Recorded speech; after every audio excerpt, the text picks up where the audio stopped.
સાચું નથી। ઇલોરાની ગુફાઓમાં કૈલાસ મંદિર આવેલું છે, આ વિધાન સાચું છે। ગુફા નંબર 16 માં આવેલું છે। ત્યાર પછી અહીંયા બી છે, ઇલોરામાં કુલ 34 ગુફાઓ આવેલી છે।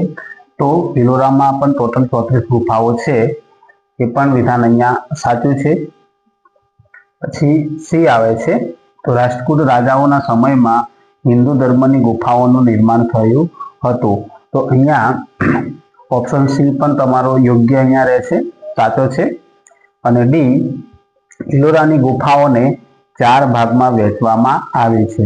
તો અહીંયા આપણે શોધવાનું છે સાચું નથી। તો ઇલોરાની જે ગુફાઓ છે 4 તે ભાગમાં વહેંચવામાં આવી નથી, બરાબર છે। ઇલોરાની ગુફાઓને 3 ભાગમાં વહેંચવામાં આવેલી છે। તો અહીંયા ઓપ્શન ડી જે છે એ તમારો યોગ્ય રહેશે, કેમ કે આ વિધાન અહીંયા ડી જે છે ખોટું છે।